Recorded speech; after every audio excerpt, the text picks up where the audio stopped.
A former McDonald's All-American, one of the best and most sought-after recruits in his high school class, the star player at one of the most iconic high school basketball programs in the country, an NBA draft prospect, and the son of arguably the greatest basketball player of all time, Bronny James. Let's talk about him. Okay, so recently, Bronny James' name has been making headlines in the basketball world, as after what many considered an underwhelming freshman season at USC, James would declare for the NBA draft and has just recently finished participating in the draft combine. After a freshman season in which Bronny averaged just 4.8 points, 2.8 rebounds, and a little over 2 assists a night on poor efficiency, a lot of people were questioning his decision to enter his name into the NBA draft, as he simply didn't look NBA ready as a member of the Trojans. However, in spite of his collegiate performance, James has turned some heads with his performance at the NBA's draft combine, showing that there may be more there than we had previously thought. So, with the looming deadline of May 29th to pull his name out of the draft, the only question is, how good is Bronny actually? Is he a legit NBA prospect with high upside for a long career, or is he only getting looks because of his name? And should he stay in the draft or go back to college for another season? Well, I think in order to answer this question, we have to look at Bronny as a prospect holistically, starting with what I believe to be the primary factor to his poor performance at USC. On July 24th of 2023, during a workout at USC, Bronny James collapsed onto the court undergoing cardiac arrest. This incident, which we would later find out was caused by a congenital heart defect, would put an abrupt end to Bronny's basketball activity for a decent amount of time. Look, I understand that Bronny was not very impressive at USC, but this incident caused him to miss out on arguably the most important time for a player's development, being the summer between their senior year of high school and freshman year playing college basketball. He missed out on their Euroball tour and never got the chance to really complete that transition due to these heart issues. With these complications, Bronny never really got the chance to get fully situated and adjust to the college level, as he didn't return until midway through the season in a matchup against Long Beach State. After his late debut, he just never seemed to really find his full footing.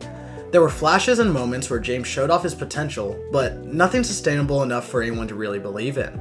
Look, I'm not saying that a heart problem completely excuses that poor of a performance on one of the worst teams in the worst Power 5 conference, but we can't act like that wasn't a serious factor. I mean, most of the reason there were even questions about Bronny declaring for the draft was because we knew about his health issues. Otherwise, no reasonable person would think it plausible for Bronny to go to the league after that kind of freshman season. So again, there were and still are a lot of questions surrounding the oldest of LeBron's kids. Luckily, we were able to get some of these questions answered through the NBA Draft Combine, where coming into the event, Bronny was ranked the number 98 prospect. This means coming into the draft combine, even if the NBA draft expanded to a third round, Bronny would not be expected to be picked. To say the least, Bronny had a lot to prove at the combine.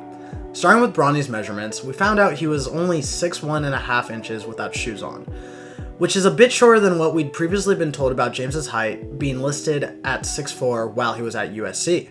However, this would be offset by a very impressive 40.5-inch max vertical and a 6'7" wingspan, which offered a lot of optimism about what Bronny can be athletically and on the defensive end at the next level. Pairing those measurements with his excellent performance in the on-the-move shooting drill, where he made 19 of 25 shots and finished second overall at the combine and first amongst shooting guards ahead of several projected first-round picks and lottery picks, scouts were beginning to have reasons to believe that Bronny has a legitimate place in the league. However, at the end of the day, most NBA prospects are freak athletes and drills are just drills. In order to prove that he deserves to be picked, he'd need to perform well in the combine scrimmages against his peers and those ahead of him on draft boards. Initially, things didn't look great for the former USC guard, as in his first scrimmage he went 2 for 8 from the field, missing all 4 of his 3-pointers and scoring only 4 points in his 20 minutes of play, whilst also having 3 turnovers. This game really reflected the severe uncertainty surrounding Bronny as a prospect and seemed to confirm what all the doubters were saying. Bronny isn't ready. Later that same day, Bronny would have his first real media interview regarding his potential NBA future, where, even though he hadn't been very impressive on the court that day, he blew away a lot of the media members with his maturity and humility. James would make it clear that his goal was to make it to the NBA, not necessarily to play with his dad, even if that is LeBron's senior's goal. He also would compare his game and who he wants to be as a player to a few guys who may not be superstars but contribute in big ways to their teams. Comparisons that, frankly, I think are fair and Bronny could realistically reach at his full potential. These comparisons being Davion Mitchell, Derek White, and Drew Holiday. I think these comparisons are reasonable as these are all very good defenders as well as guys who can contribute on the offensive end as combo guards that can play both the point and the shooting guard positions. After these interviews, Bronny would get another opportunity to prove that these comparisons weren't too far-fetched on day 2 of the combine scrimmages. With this being his last real opportunity to improve his draft stock, there were still a lot of questions surrounding if Bronny could perform at this level.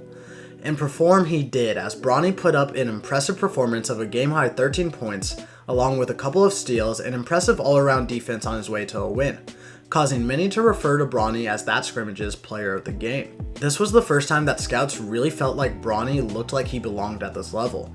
Quote, "I'm just trying to put in the work," Bronny would say, "and see where it takes me." After the combine had finished, it seems the work Bronny had put in that week is paying off, as he's jumped all the way from the 98th overall prospect to the 55th ranked prospect, solidifying him as a potential late second round pick. Along with this massive jump, Bronny's former USC teammate and projected lottery pick Isaiah Collier told reporters, "It's coming around again. It's taking a little bit of time, but Bronny's going to be real good. Y'all gonna see real soon." So, with this massive rise in Bronny's draft stock, it's time to answer the question, what should Bronny do? Well, in my opinion, I think Bronny could benefit from another year in college.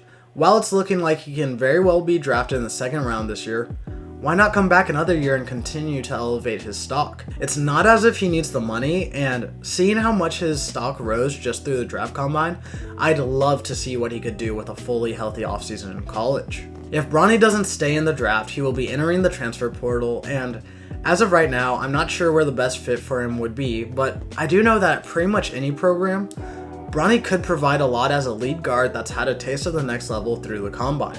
So that's what I think he should do.